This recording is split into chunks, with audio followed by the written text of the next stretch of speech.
कभी कभी जीवन की भीड़ में एक सवाल हमारे भीतर बहुत गहराई से उठता है, क्या वास्तव में हम खुद को जानते हैं, या हम शब्दों, धारणाओं और मान्यताओं के जंगल में भटकते हुए अपने ही अस्तित्व से कटते चले जा रहे हैं? सुनिए, एक सूफी फकीर की कहानी, और उसी कहानी में छुपा है पूरा रहस्य, मौन का रहस्य। एक फकीर को मस्जिद में भाषण देने के लिए बुलाया गया। पहले शुक्रवार वो आया और मंच पर चढ़ते ही पूछा, क्या तुम जानते हो मैं क्या बोलने वाला हूं? लोगों ने कहा नहीं। फकीर बोला, जब तुम्हें पता ही नहीं कि मैं क्या कहूंगा तो कहने का लाभ ही क्या, और वापस चला गया। मुसलमान हक्का बक्का, लेकिन उन्होंने सोचा चलो अगले हफ्ते समझ लेंगे। दूसरे शुक्रवार आया, फकीर ने फिर वही प्रश्न पूछा। इस बार भीड़ ने सोचा इस बार हां बोलेंगे तो बोलना पड़ेगा। भीड़ बोली हां जानते हैं। फकीर मुस्कुराया, जो जानते हैं उन्हें तो सुनाने की जरूरत ही क्या, और वह फिर लौट गया। तीसरे शुक्रवार लोग परेशान, न हां सही लगती न नहीं। इस बार भीड़ ने भी जुगाड़ निकाल लिया, कुछ बोले हां कुछ बोले नहीं। फकीर बोला, बहुत बढ़िया, जो जानते हैं वे उन लोगों को बता दें जो नहीं जानते, मुझे क्या बोलना। और वह चला गया। ओशो कहते हैं 3 उत्तरों से भी आगे एक चौथा उत्तर है जिसका किसी ने उच्चारण नहीं किया, मौन। हम उत्तर ढूंढने में बड़े चतुर हैं, लेकिन चुप होने में बड़े असमर्थ। शब्द हमारे होंठों पर नहीं, हमारे मन में छाए रहते हैं। अंदर निरंतर कोलाहल चल रहा है, एक बहस, एक चर्चा, एक शोर, और इसी शोर में सत्य की सबसे सूक्ष्म आवाज दब जाती है।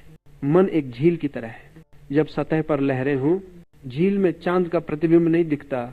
इसी तरह जब मन शब्दों के तूफान से भरा हो, तुम सत्य का प्रतिबिंब नहीं देख सकते। मौन लहरों का शांत होना है, और जब भीतर झील शांत होती है, सत्य अपने आप प्रकट हो जाता है। उसे बुलाना नहीं पड़ता, उसके लिए द्वार खोलना पड़ता है। हम सब शब्दों में उलझे बैठे हैं। ईश्वर, आत्मा, आभि, मोक्ष, निर्वाण, हम इन शब्दों पर बहस करते हैं, तर्क करते हैं, पुस्तकें पढ़ते हैं, लेकिन अनुभव वह कहीं दूर छूट गया है। शब्द अनुभव नहीं है। ये वैसा ही है जैसे किसी को समुद्र के पानी की खुशबू लकड़ी के बक्से में बंद करके भेज दो, बक्सा पहुंचेगा, खुशबू नहीं। हमने बक्सा पकड़ लिया है, समुद्र खो दिया है। एक शब्द और हम इंसान से अलग हो जाते हैं। हिंदू, मुसलमान, शूद्र, यहूदी, शब्द तो छोटे हैं, लेकिन उनके पीछे खड़ी धारणाएं, सीमाएं और दीवारें बहुत विशाल हैं। हम शब्दों के कारण प्रेम खो देते हैं, संवेदना खो देते हैं, और अक्सर इंसानियत भी। ओशो चेतावनी देते हैं, जब तक हम शब्दों की पूजा करते रहेंगे, धर्म जन्म नहीं लेगा। धर्म मौन में जन्मता है, जहां कोई लेबल नहीं, कोई नाम नहीं, कोई पहचान नहीं, बस अस्तित्व। शुद्ध, जीवंत, निर्मल शब्दों से मुक्त हो जाओ। सत्य शब्दों में नहीं मिलता। जिज्ञासा जीवित रखो। उत्तरों पर रुकना मृत्यु है, प्रश्न करना जीवन है। मन को शांत करना सीखो। 5 मिनट भी बैठ जाओ और बस अपने मन को देखो। विचार आए, जाने दो। धीरे धीरे एक खामोशी उतरने लगेगी। मौन को अपनाओ। मौन कोई अभ्यास नहीं, एक अवस्था है जो तुम्हारे भीतर इंतजार कर रही है। वह द्वार जिसके भीतर तुम हो। सत्य बाहर नहीं, भीतर है, लेकिन भीतर जाने के लिए पहले शब्दों से बाहर निकलना होगा।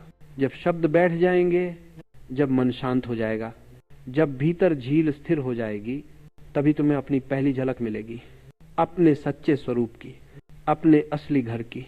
यही है अंतर की खोज।